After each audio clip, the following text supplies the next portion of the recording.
Hi, this is Pratyusha, And this is Mansi. and we have with us Ashray Gupta for Crack It with SRites Season 4. He holds a placement offer from Boston Consulting Group and also holds a score of 760 in GMAT. He is the co-founder of 180 Degrees Consulting and was the research head at the Economic Society. With his scholastic achievement, consulting projects, involvement in various college societies, he is truly the master of all trades. Hi Ashray, it's Hi great to guys. have you here. It's great to be So, we'd like to start off with a simple yet intriguing question. How did you feel when you found out your GMAT score? So once you give the GMAT, you get your score. Once you're done with the paper, it is about 1 minute, and then you get your score, and it's a very stressful moment because everything that you've done in the past three and a half hours, all of it, the results are on the screen, and everybody has some expectations, some number that they want to hit. Needless to say, I was extremely delighted when I hit the score. When I saw 760 as my result, I was dancing in the exam center, and I was yeah, that was how happy I actually was. So Ashik, CAT and GMAT, they are mostly divergent routes. So how did you choose the right path for yourself? Right. So the idea is for me, how I see my career is I want to get a few years of work ex and then I want to go for an MBA, right? And because of that, I want to consider the international options, the US based options. And the GMAT is the direct route to that. As far as CAT and GMAT are concerned, I had talked to a lot of my seniors, and what they told me was once you work for, let's say, 2 to 3 years, in India in an industry like consulting, the an international MBA makes more sense because they are typically more focused on leadership ability and analytical ability as compared to an Indian MBA, which is more technical, which is more analysis driven and more technical in nature. So I wanted to go for that path, and that is why I think the GMAT was more of a natural option for me. So, how did you go about preparing for GMAT in the time that you had? How did you strategize and plan things out? Right. So I had 15 days to, I had a timeline of 15 days within which I prepped the GMAT. And for the two main sections, which are verbal and quant, I spent most of my time studying verbal. So 10 days studying verbal and then 5 days studying quant.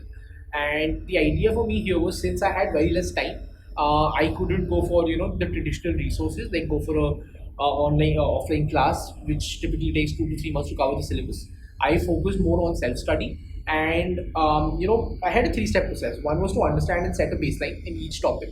Then was to identify the problem areas and solve those problem areas, and then give another or take another test to ensure that I had been able to overcome the weakness that I had, and thus build my weakness into my strength. So that was the iterative process that I used throughout my preparation.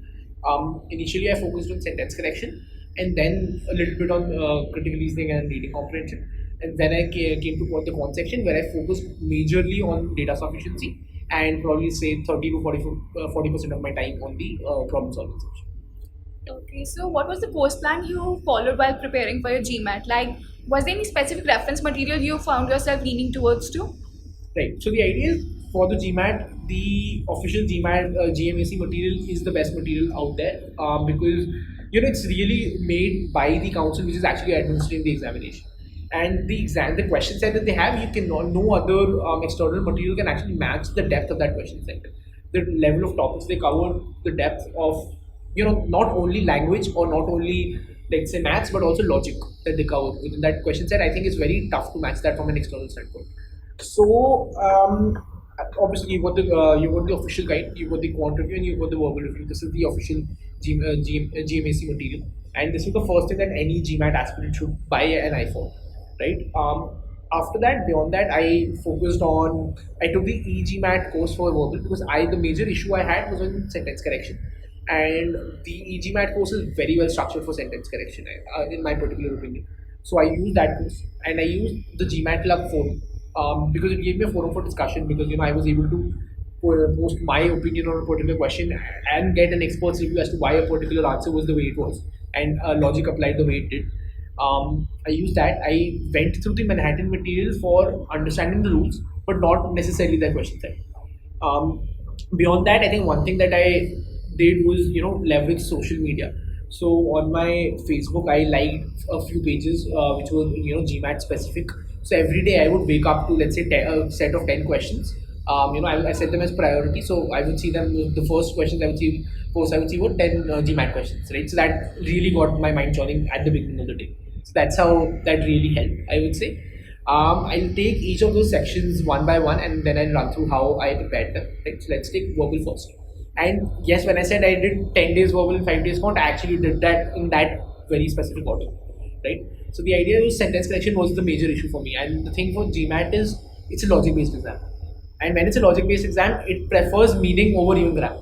So even when you're giving the exam, they will prefer those options which convey the meaning more clearly, even though they might be grammatically, they might flaunt the rules of grammar, I would say, put it this way. They won't be incorrect, but they would be flaunting those rules. So, once you're able to understand the grammar rules, it's about understanding how to apply logic and how to apply those rules. Because the sentences, they can get quite long. And so you have to understand, okay, first I want to look into subject verb agreement. I want to remove those phrases which are not really relevant for my, for the particular sentence. And I want to break the sentence down, and then I want to look at each segment. I want to look at modifiers, I want to look at prepositions, so on and so forth.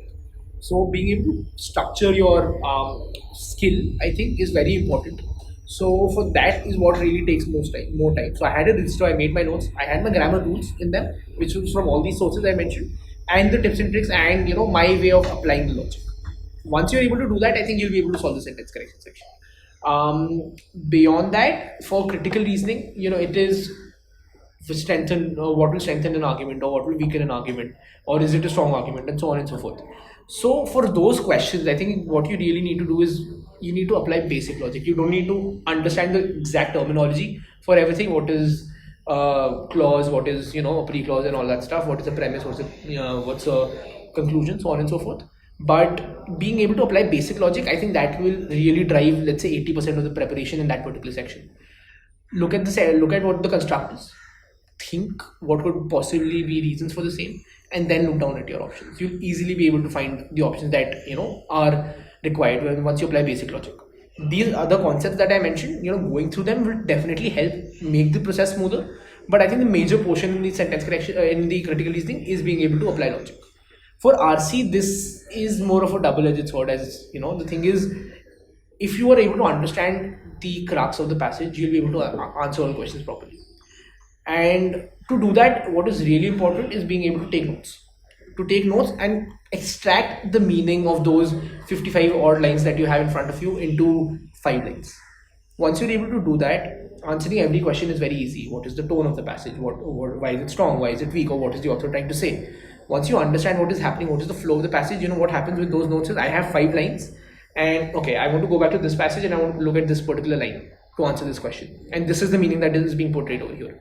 Once you're able to get that right, I think getting RC wrong will be tough. So it becomes a very scoring section. And I had taken my ESR, which is your enhanced score report for the GMAT, and I think I had 100% of my RC questions right. So that was something which was really good. And I really gained a lot of points over there. Because the quant and the verbal sections, they're adaptive, so you don't want to get questions wrong, right? Coming to the quant section now. So for problem solving, the idea is GMAT is focused on logic, as I said. So you want to focus on logic. You want to look at your options. You want to straight up eliminate those options which are not making sense, which are mathematically not feasible, and understand the logic behind the construct or the question they're giving you. You don't actually have to apply the numbers all the time. You can save considerable amount of time by applying logic and eliminating the options which don't make sense. The moment you do that, you're able to solve some questions quickly, because the thing is, the quant section, the time constraint is very huge. You've got, I think, 1 minute 55 seconds probably to solve a particular question, and you have to hit in that. You want to create a certain reserve of time for those questions which you actually have to sit and solve, which are longer, for which you can probably not think of a trick or a logical way to eliminate the options, and you want to solve it properly. You want to have time for yourself.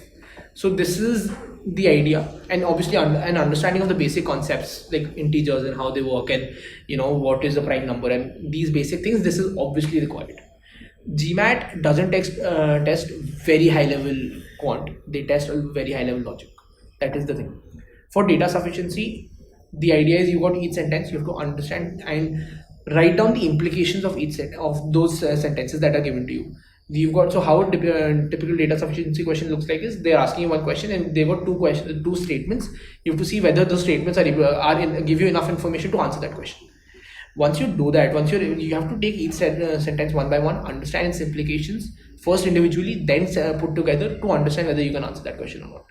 So that is very important. And in my prep time, I focus more on data sufficiency than on problem solving, because this thing took a little time to master. Right? Then you go the IR and AW sections, which are not your adaptive sections.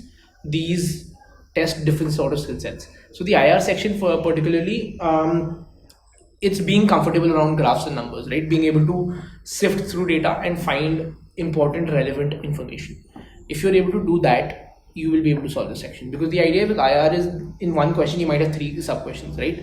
And you need to have time to understand the question set. And I think the GMAC gives you enough time to solve that section easily. I think you can solve it in probably half the amount of time that they give you. So the idea here is probably to prepare for the section, you can look at various question sets, because again, it's not adaptive. You can look at various question sets and you have to be comfortable being uncomfortable. That's the only thing you need to know to solve this section, right? For AWA, this was more of a more controversial for me, because I didn't practice it beforehand. I simply went and I saw my first AWA question on the test screen. What I found over here was like, you have to evaluate an argument. So you have to look at, is it strong? Is it weak? What about it makes sense? What about it can be countered? And then what is your verdict? So I created a 2x2 matrix, which was basically like a SWOT matrix about that particular argument. Read it again and again, analyze it, and then give your judgment. And give a coherent and consistent judgment is very important. They don't want very flowery language, but they want it to be A, grammatically correct, and B, obviously convey the meaning properly, right? Once you're able to, this probably covers everything. A few other things, being able to test yourself is very important. So there is no source material better than the GMAT's official tests. It is a costly investment, but that is the best investment out there, because these tests, there's no other test series which can actually capture the depth of the paper. And the first, you got 6 papers, you have to time them properly. Like for me, I used to give one paper every like 3 to 4 days, because I want to do, that was like a checkpoint for me to understand whether I've actually solved an issue or not. And that is exactly what told me why after 10 days my quant score started dipping and I needed to work on quant, and I couldn't just take it for granted, right? So this is how being able to give those papers and analyzing those papers properly is very important. And I think there's no other external paper that you really need to give. Manhattan or Veritas, all of these have their mocks, but there is nothing that gets more bang on than this, right? And never give a paper-based mock for the GMAT, because your quant and verbal sections, they're completely adaptive. Never give a paper-based mock, because your accuracy on paper is very different from your accuracy during the GMAT, and your score is not only determined by your accuracy but also how the curve works, how your question curve is working, what questions are you getting right, what questions are you getting wrong. So a paper-based accuracy is never going to get it, should tell you about your real ability of the GMAT. A few things on the last day exam day stress. I had my notes which I read just before entering the exam hall. After that, focus on the sections that you have. Focus exactly on the question that you have in front of you, and not what happened before, not what is going to happen later, right? Don't try to predict your score. So I gave the first 3 questions of my verbal without putting too much thought into them, and when I got my 4th question, which was my first RC, I took a step back, I took a deep breath, and I tackled the question from there. And then I went through the questions, and sometimes what happens is you get questions that you're not really comfortable with. So like verbs, it's not a topic that is us very aggressively on the GMAT, but out of 12 odd SC questions, I got I think 4 or 5 verb questions, and I'm not that good at verbs. So I had to obviously put more time into those questions and be confident. Being confident and being comfortable is the most important thing that can help you on the GMAT. For quant, maintaining speed is very important. And being able to apply logic, as I said, is important. The next thing, which is a very important tip for the GMAT, is be comfortable with your format, because they allow you to choose which format you want to give. I wanted to tackle in verbal head on, so that's why I took verbal first, then quant, then IR and AWA, right? You might be comfortable in another format. Now the 6 tests that you have, first 3 you can experiment with the format, but the next 3 please give it in the format that you actually want the exam in, because you want to replicate exam environments, the exam environment in your mocks. For me, I gave the verbal section, I took a break, then I gave the quant section, then is when I got a little chill, because the IR and AW are, they're graded separately, and then I attempted the IR and AW sections. That's how I went about the GMAT. So I think that pretty much covers the whole prep that I had here. So digressing from the matter at hand, you started a 180-degree consulting club in the second year of college. So what was the rationale behind initiating such a club, and how did you find time to manage all your commitments? Right. So the thing is, why I started 180DC was I wanted to get an hands-on experience in consulting. So the thing is, a lot of people in our college, they're confused between consulting or finance, and I was one of them. When I came into college, I had investment banking as the 1 point goal of what I want to achieve from this college, right? But obviously, there's been a drastic shift. So the idea was, as I came into my second year, once I understood what consulting actually is, because in first year I don't think a lot of people have an idea of consulting. When I understood what consulting actually is, I wanted to give it a shot. I wanted to understand how it actually works, and 180DC gave me exactly that platform. So that was my inclination to start 180DC. As far as managing your activities in your first year, second year is concerned, you got a lot of time because you don't have papers every day. You have a lot of time on your hands. You can actually manage a lot of activities together, because the thing is, if I'm doing 5 competitions, it does not mean I'm doing 5 competitions on the same day, right? I'm doing 1 competition, like 2 competitions in January, 2 competitions in February, 1 in March, probably something like that. So you can easily chalk out your college plan, and the idea is to enjoy these things, because obviously all of us go out with our friends and hang out.